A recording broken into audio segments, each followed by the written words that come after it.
Hello, everyone. Welcome to our Community Development Community Input Session.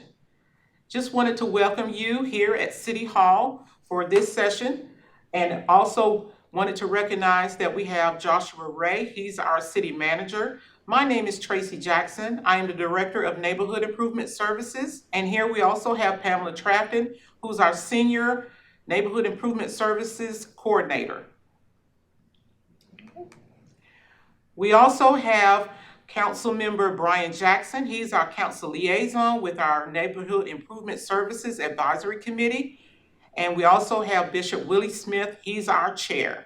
And we're going to turn it over to Pamela Trafton, who's going to give us an overview of our Neighborhood Improvement Services Community Development Block Grant opportunities. All right, thank you, Ms. Jackson. So our Neighborhood Improvement Services Advisory Committee with our chairperson, Bishop Willie Smith, the purpose of the advisory committee is to advise City Council, help with program design, review programs, provide advice to the staff, and also engage with citizen input on being able to take care of any information that comes from our citizens. They are your first stop out in the actual community to be able to vocalize any concerns, any issues that you may have. And they will be able to bring those ideas and those questions and concerns to our meeting, and also be able to provide that information to our council liaison, Councilman Jackson. So tonight's purpose is to go through the mission and purpose of what the City of Jacksonville and our Community Development Program offers, receive input from the citizens of Jacksonville, and also review our CDBG program. The mission is to connect Jacksonville's diverse communities and neighborhoods with their city government to facilitate effective public participation, enhance economic opportunity, and implement community-based strategies to improve the quality of life for our citizens. And our purpose for tonight is to receive input on our annual action plan for fiscal year 2023. Our action plan is currently available on our website as well for you to review. The outcomes that we anticipate is that we will receive information on what the community identifies as a priority, also previously viewing any priorities that have been identified before to see if they are still a necessary need for our community going forward. A community development block grant that is identified as a program administered by HUD that provides communities with resources to address a wide range of unique community development needs. When we talk about our community development block grant funds, the purpose has to be able to fit into one of three categories. Is it benefiting low and moderate income persons or within an area? Is it helping to remove some slum and blight? And is it addressing an urgent need, such as when we experienced COVID-19 in 2020? HUD's goals are to ensure that we are providing decent, safe, and sanitary housing, providing a suitable living environment, and expanding economic opportunities for persons. When we look at what the community identifies as concerns within the community and how we should spend money, these are eligible activities that we can take into consideration with planning those funds. It can help us acquire and demolish properties, help work with public facilities and improvements, demolition and clearance, public services being provided through our nonprofits, relocation, housing construction and rehabilitation, economic development, planning and administration. This is an example of an eligible activity with demolition. We have a home that was identified as slum and blight, which met the HUD's goals of removing slum and blight. With this particular program, demolition is a voluntary opportunity for homeowners to identify vacant structures that are perceived as slum and blight.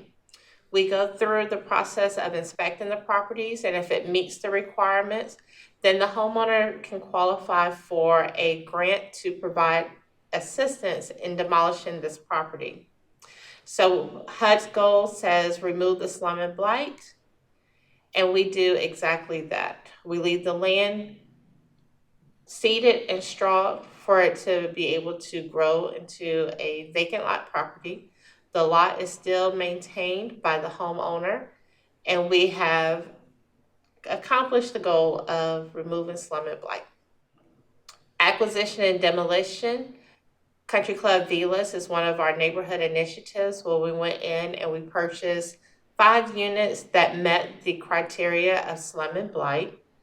However, instead of demolishing those properties, we took the opportunity to take these units particularly, go through a bid process, identify contractors, awarded the project, and then move forward with rehabbing the homes so that way they can now become available to future homeowners. Our planning process starts in November. So this year it started November 2022 with receiving citizen input, helping identify housing and community development activities. And this year we are expected to receive $397,743 in community development block grants for fiscal year 2023. We anticipate spending approximately $221,000 in program income, which brings us to spending over $600,000 in community development block grant funds and program income. And the ultimate goal that we are at now is to prepare the annual action plan with your feedback. So there is currently the draft available for your review. After tonight's session, you will have 2 more weeks left, a little less than 2 weeks, to be able to provide any additional feedback that you have in regards to the draft, and then it will go presented before City Council. The purpose of the annual action plan is to give purpose and action to the 5-year consolidated plan. So this is the last annual plan for our current 5-year plan. It helps identify the activities, outcomes, and the budget utilized within the action plan. And you'll notice that over the past 10 years, we started out with $483,000 received. It dropped off drastically to $367,000, and over the past few years, it's kind of leveled out at that point.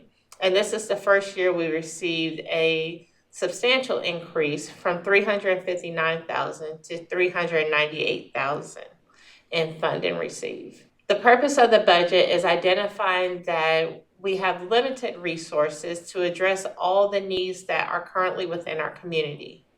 It's also important to identify that when it comes to our funding, those funds are tied to the census requirement.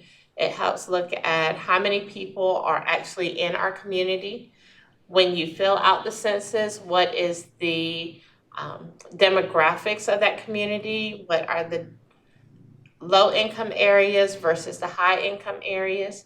And in doing that, that helps identify where our funding is going to go. In 2020, the census took place, and we actually lost an area that was considered low moderate income due to the feedback and the results given from the 2020 census. So now our target area is New River, our downtown area of City of Jacksonville, and citywide as a whole. The priority needs that has been identified within the 5-year action plan that we work on with our annual action plan is looking at homelessness, suitable living environments, special housing needs, special populations, affordable housing, and public service. These categories are what we have been receiving input in throughout the process, where citizens have gone through and ranked what was of importance to them and taken the survey with over 200 responses. We utilize that information to then draft the annual action plan. And from that, we help identify what areas we should focus on in this upcoming year, and what areas should our nonprofits focus on as well when they are seeking funds. With our initiatives, we look at the housing rehabilitation with owner-occupied, low-interest loans and grants to help rehab homes. We utilize our down payment assistance up to $25,000, also utilized with North Carolina Housing Finance Agency in the City of Jacksonville. our homebuyer education program that's required for down payment assistance, and clearance and demolition, again, looking at slum and blight removal and the partnership with our Jacksonville Fire Department on fire training exercises.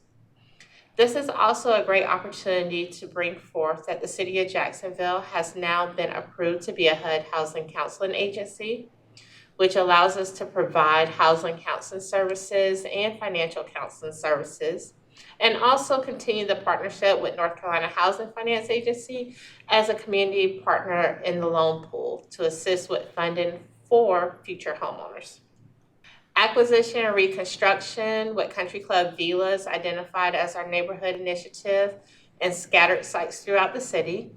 Public service with partnerships with our other nonprofit agencies. Public facilities with our homeless shelter and the kitchen renovation. And public improvements with Country Club Villas in the new parking lot areas that are being resurfaced at this time. In preparation for our classes, we have money management 4 times a year. Our next class is scheduled April 22nd. This class is free. Classes are on Saturdays from 9 a.m. to 12 p.m. at the Jacksonville Station, which is located at 1300 North Marine Boulevard. To register for this class, you will call 910-938-5286. Our homebuyers education course is offered 5 times a year. This class is $25 per person. You will contact 910-938-5286, and the next class is scheduled for May 20th. And we currently have 2 homes that have been renovated, as I stated, with Country Club Villas in our neighborhood initiative revitalization. These homes are currently for sale. 427 Myrtlewood Circle is a 3-bedroom, 1.5 bath for $120,000, and 429 Myrtlewood Circle is a 2-bedroom, 1.5 bath for $100,000. New privacy fences have been installed on these units. And this is the inside of 429 Myrtlewood Circle with the new renovations. Notice that there's brand new appliances, all new flooring throughout, no carpet in the home, brand new fixtures, new doors, freshly painted. And then we see here that we have a new home that is under construction at 208 Queens Road. This home was built with the utilization of a buyer going through the home buyer education class, being qualified to purchase a brand new home, and being able to have that home built on a CD lot that was attained. And through this partnership, new constructed home equals a brand new buyer, taking part of the opportunity presented just by attending our homebuyer education class, going through the one-on-one counseling session, and being able to become a brand new homeowner. And so we need your input. You have seen what our Community Development Block Grant Program has to offer, and we want to make sure that we are continuing on a path to be able to make change in the city of Jacksonville that will be impactful for years to come. And with that, we need your help. So please go to the website, www.jacksonvillenc.gov, to view the action plan. And you can scan this QR code to go directly to the action plan itself and review.